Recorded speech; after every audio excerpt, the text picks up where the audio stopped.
Assalamualaikum warahmatullahi wabarakatuh. Kami dari kelompok 2 yang terdiri dari Saya Sri Rizky, NPM 1840102047. saya Sri Damayanti, NPM 1840102053. Saya Yutri Fatwa dengan NPM 1840102061. Perkenalkan, nama saya Muhammad Zainal, NPM 1840102099. Di video kali ini kami akan membahas mengenai ekosistem terumbu karang. Langsung saja untuk materi yang pertama akan disampaikan oleh Sri Rizky.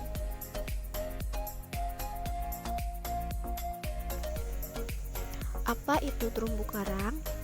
Terumbu karang adalah sekumpulan dari hewan karang yang melakukan simbiosis dengan sejenis tumbuhan alga yang disebut Zooxanthellae.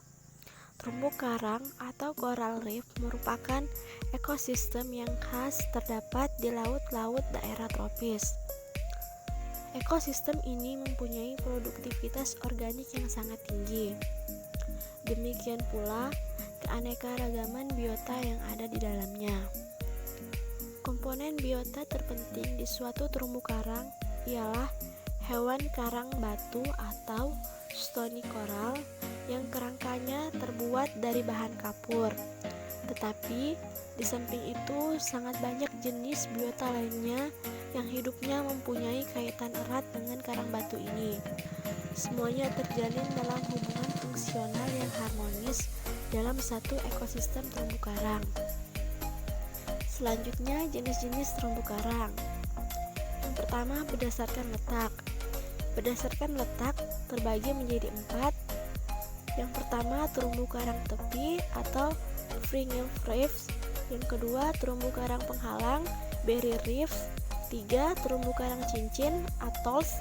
Yang 4. Terumbu karang datar atau gosong terumbu, pet reefs. Yang kedua, berdasarkan zonasi. Berdasarkan zonasi dibagi menjadi 2. Yang pertama, terumbu karang yang menghadap angin. Yang kedua, terumbu yang membelakangi angin. Selanjutnya akan dijelaskan oleh Ayu Trifatwa. Saya akan melanjutkan materi yang dijelaskan oleh Sri Rizky mengenai jenis-jenis terumbu karang. Jadi sebelumnya itu ada berdasarkan letak dan berdasarkan zonasi. Nah, sekarang jenis terumbu karang berdasarkan kemampuan memproduksi kapur. Itu ada 4. Yang pertama ada terumbu atau reef, yang kedua ada karang atau coral, yang 3 karang terumbu, dan yang keempat terumbu karang. Kemudian ada habitat. Nah, terumbu karang dapat tumbuh dengan baik di perairan laut dengan suhu berkisar 21 derajat hingga 29 derajat Celcius. Masih dapat tumbuh pada suhu di atas dan di bawah kisaran suhu tersebut, tetapi pertumbuhannya akan sangat lambat. Karena itulah terumbu karang banyak ditemukan di perairan tropis seperti Indonesia. Karang membutuhkan perairan dangkal dan bersih yang dapat ditembus cahaya matahari yang digunakan oleh Zooxanthellae untuk berfotosintesis. Pertumbuhan karang membentuk terumbu pada kedalaman 18 meter sampai 29 meter. Sangat lambat, tetapi masih ditemukan hingga kedalaman lebih dari 90 meter. Kemudian ada faktor yang mempengaruhi terumbu karang. Nah, faktornya itu yang pertama ada cahaya. Cahaya diperlukan untuk proses fotosintesis alga simbiotik atau Zooxanthellae. Yang kedua ada suhu. Suhu yang mempengaruhi terumbu karang ini tuh berkisar antara 25 hingga 30 derajat Celcius.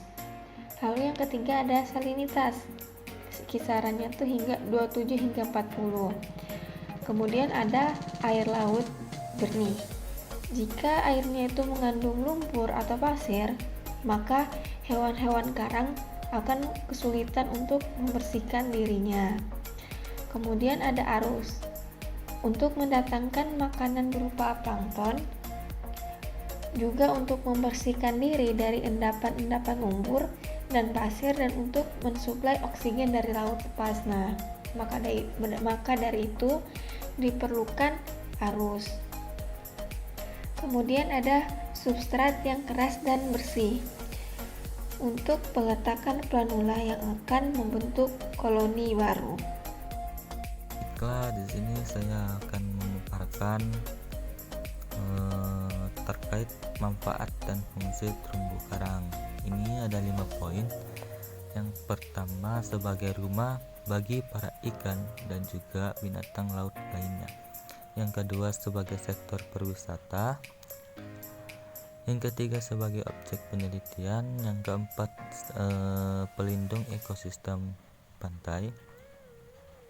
Yang kelima, sebagai sumber obat-obatan.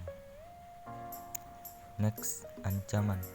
Contoh ancaman yang disebabkan oleh manusia yaitu sebagai berikut. Ini ada 7 poin. Poin pertama yaitu sebagai praktik penangkapan dengan racun, dengan peledak, murami. Yang kedua, sedimentasi, polusi, dan sampah. Yang ketiga, pertambangan. Yang keempat, membuang sampah ke laut dan pantai yang dapat mencemari air laut. Dan yang kelima, penggunaan pupuk dan pestisida buatan. Seberapapun jauh letak pertanian tersebut dari laut, residu kimia dari pupuk dan pestisida buatan pada akhirnya akan terbang ke laut juga. Yang keenam, membuang jangkar pada pesisir pantai secara tidak sengaja akan merusak terumbu karang yang berada di bawahnya. Dan yang terakhir, ada reklamasi pantai. Oke, materi yang selanjutnya yaitu dampak dari kerusakan terumbu karang. Yang pertama itu adalah hilangnya tempat berkembang biak ikan. Seperti yang kita ketahui bahwa terumbu karang merupakan tempat hidup atau habitat dari hewan di bawah laut atau biota-biota laut, seperti contohnya itu yaitu ikan. Nah, jadi jika terumbu karang itu rusak, otomatis tempat berkembang biak ikan pun akan hilang. Yang kedua yaitu berkurangnya jumlah ikan yang dapat ditangkap nelayan. Jika terumbu karang itu rusak, otomatis ikan-ikan tersebut akan mencari tempat yang baru untuk hidup. Otomatis nelayan yang biasa menangkap ikan di wilayah tersebut akan kekurangan tangkapannya. Dan yang ketiga yaitu hilangnya pendapatan dari pariwisata. Tidak mau menutup kemungkinan sektor pariwisata akan kehilangan pendapatan, karena yang kita ketahui bahwa wisatawan cenderung menyukai atau menikmati keindahan di bawah laut, yaitu ekosistem terumbu karang beserta biota-biota yang ada di ekosistem terumbu karang itu sendiri. Jadi jika terumbu karang itu rusak, otomatis wisatawan akan berkurang, sehingga pendapatan dari sektor pariwisata akan berkurang pula.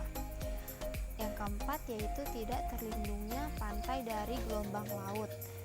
Tidak hanya ekosistem mangrove yang dijadikan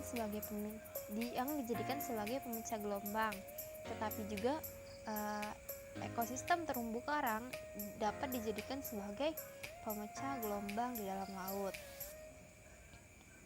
Oke, selanjutnya yaitu upaya penanggulangan.